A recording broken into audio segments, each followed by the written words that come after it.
Juízes, capítulo 1, versículo 1 ao capítulo 2, versículo 9. Depois da morte de Josué, os israelitas perguntaram ao Senhor: qual das tribos deve ser a primeira a atacar os cananeus? O Senhor respondeu: Judá, pois eu entreguei a terra em suas mãos. Os homens de Judá disseram a seus parentes da tribo de Simeão: vem conosco lutar contra os cananeus que vivem no território que nos foi designado como herança. Depois ajudaremos vocês a conquistar o seu território. Os homens de Simeão foram com Judá. Quando os homens de Judá atacaram, o Senhor entregou os cananeus e os ferezeus em suas mãos. E eles mataram 10.000 guerreiros inimigos em Bezeque. Naquela cidade, encontraram o rei Adoni-Bezeque. Lutaram contra ele e derrotaram os cananeus e os ferezeus. Adoni-Bezeque fugiu, mas os israelitas o capturaram e cortaram os polegares de suas mãos e de seus pés. Adoni-Bezeque disse: 70 reis com os polegares das mãos e dos pés cortados comiam migalhas debaixo da minha mesa. Agora Deus me retribuiu aquilo que fiz com eles. E o levaram a Jerusalém, onde ele morreu. Os homens de Judá atacaram Jerusalém e a conquistaram. Mataram todos os seus habitantes e puseram fogo na cidade. Depois disso, desceram para lutar contra os cananeus que viviam na região montanhosa do Neguebe e nas colinas do oeste. Judá marchou contra os cananeus que habitavam em Hebrom, antes chamada de Kiriat Arba, e derrotou os exércitos de Sesai, Airmã e Tamai. Dali avançaram contra os habitantes de Debir, antes chamada Kiriat Sefer. Caleb disse: darei minha filha Axa em casamento a quem atacar e tomar Kiriat Sefer. Otoniel, filho de Kenaz, irmão mais novo de Caleb, tomou a cidade, e Caleb lhe deu Axa como esposa. Quando Axa se casou com Otoniel, ela insistiu para que ele pedisse um campo ao pai dela. Assim que ela desceu do jumento, Caleb lhe perguntou: o que você quer? Ela respondeu: quero mais um presente. O Senhor me deu terras no deserto do Neguebe. Agora, peço que também me dê fontes de água.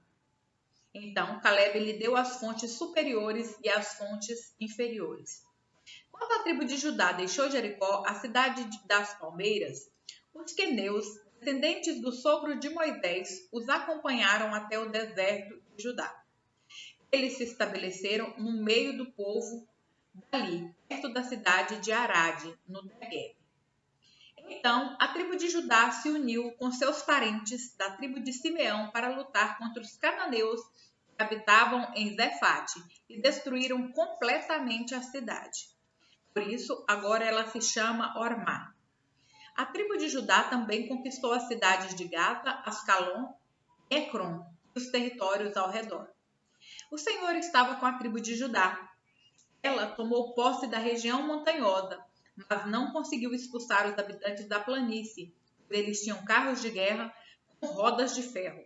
A cidade de Hebrom foi entregue a Caleb, conforme Moisés havia prometido, e ele expulsou seus habitantes, descendentes dos 3 filhos de Enaque. A tribo de Benjamim, porém, não conseguiu expulsar os jebuseus que moravam em Jerusalém. Por isso, até hoje, os jebuseus vivem no meio do povo de Benjamim. Os descendentes de José atacaram a cidade de Betel. O Senhor estava com eles. Enviaram espiões a Betel, antes conhecida como Luz.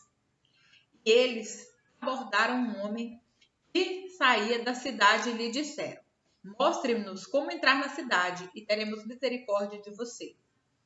Ele mostrou a entrada e eles mataram todos os habitantes de Betel, exceto aquele homem e sua família. Mais tarde, o homem se mudou para a terra dos Hititas, onde construiu uma cidade e a chamou de Luz, que é seu nome até hoje. A tribo de Manassés, porém, não expulsou os habitantes de Bet-San, Anak, Dor, Ibleã, Megido, nem dos povoados ao seu redor, pois os cananeus estavam decididos a permanecer naquela região. Quando Israel se fortaleceu, submeteu os cananeus a trabalhos forçados, mas não os expulsou completamente da terra. A tribo de Efraim também não expulsou os habitantes de Gezer, de modo que os cananeus continuaram a viver no meio deles. A tribo de Zebulon não expulsou os habitantes de Quitron e de Naalol, de modo que os cananeus continuaram a viver no meio deles, mas foram submetidos a trabalhos forçados. A tribo de Aser não expulsou os habitantes de Aco, Sidom, Alabe, Aquizibe, Elba, Afeque e Reobe. Estabeleceu-se no meio dos cananeus que habitavam na terra, pois não conseguiu expulsá-los. Da mesma forma, a tribo de Naftali não expulsou os habitantes de Bet-Semes e de Bet-Anate. Estabeleceu-se no meio dos cananeus que habitavam a terra, mas submeteu os habitantes de Bet-Semes e de Bet-Anate a trabalhos forçados. Quanto à tribo de Dan, os amorreus a obrigaram a voltar para a região montanhosa e não permitiram que descesse à planície. Os amorreus estavam decididos a ficar no Monte Heres, em Aijalon e em Saalbim. Mas os descendentes de José se fortaleceram, submeteram os amorreus a trabalhos forçados. A divisa dos amorreus se estendia da ladeira do Escorpião até Selá, continuando dali para cima. O anjo do Senhor subiu de Gilgal a Boquim e disse aos israelitas: Tirei vocês do Egito e os trouxe a esta terra que jurei dar a seus antepassados. E afirmei que jamais quebraria minha aliança com vocês. De sua parte, vocês não deviam fazer aliança alguma com os habitantes desta terra, mas sim destruir seus altares. Por que vocês desobedeceram a minha ordem? Agora, portanto, declaro que não expulsarei mais os povos que habitam em sua terra. Eles serão como espinhos em suas costas, e os deuses deles serão uma armadilha para vocês. Quando o anjo do Senhor acabou de falar a todos os israelitas, o povo chorou em alta voz. Por isso, chamaram aquele lugar de Boquim, e ali ofereceram sacrifícios ao Senhor. Depois que Josué se despediu do povo, cada tribo de Israel partiu para tomar posse do território que havia recebido como herança. O povo serviu ao Senhor durante toda a vida de Josué, e também dos líderes que sobreviveram depois dele e que tinham visto as grandes coisas que o Senhor havia feito por meio de Israel. Josué, filho de Num, servo do Senhor, morreu aos 110 anos. Foi sepultado na terra que havia recebido como herança, em Timnat-Sera, na região montanhosa de Efraim, ao norte do monte Gaás. Lucas, capítulo 21, versículos 19, Lucas, capítulo 21, versículo 29, ao capítulo 22, versículo 13. Em seguida, deu-lhes essa ilustração. Observem a figueira e todas as outras árvores. Quando as folhas aparecem, vocês sabem reconhecer por conta própria que o verão está próximo. Da mesma forma, quando virem todas essas coisas acontecerem, saberão que o reino de Deus está próximo. Eu lhes digo a verdade, esta geração não passará até que todas essas coisas tenham acontecido. O céu e a terra desaparecerão, mas as minhas palavras jamais desaparecerão. Tenha cuidado, não deixe seu coração se entorpecer com farras e bebedeiras, nem com as preocupações desta vida. Não deixe que esse dia os pegue desprevenidos, como uma armadilha, pois esse dia virá sobre todos que vivem na terra. Estejam sempre atentos e orem para serem considerados dignos de escapar dos horrores que sucederão e de estar em pé na presença do Filho do Homem. Todos os dias Jesus ia ao templo ensinar e à tarde voltava para passar a noite no Monte das Oliveiras. Da manhã, o povo se reunia bem cedo no templo para ouvi-lo falar. A festa dos pães sem fermento, também chamada de Páscoa, se aproximava. Os principais sacerdotes e mestres da lei tramaram uma forma de matar Jesus, mas tinha medo da reação do povo. Então, Satanás entrou em Judas Iscariotes, um dos 12, e ele foi aos principais sacerdotes e aos capitães da guarda do templo para combinar a melhor maneira de lhes entregar Jesus.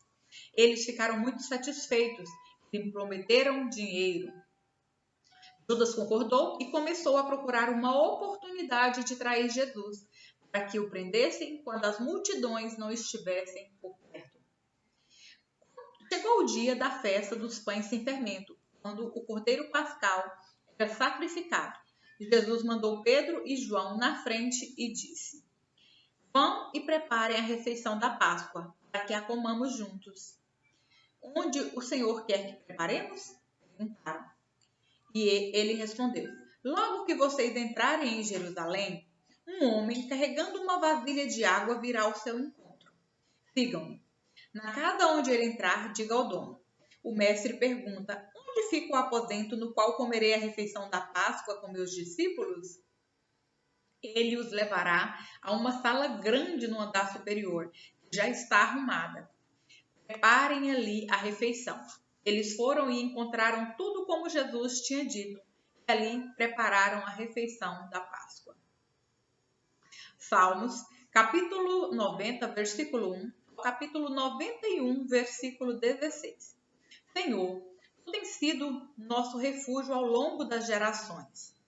Antes que os montes nascessem, antes que formasses a terra e o mundo, de eternidade a eternidade, Tu és Deus. Fazes as pessoas voltarem ao pó quando dizes: retornem ao pó, mortais. Para ti, 1000 anos são como um dia que passa, breves como algumas horas da noite. Arrastas as pessoas como numa enchente. Elas são como sonhos que desaparecem.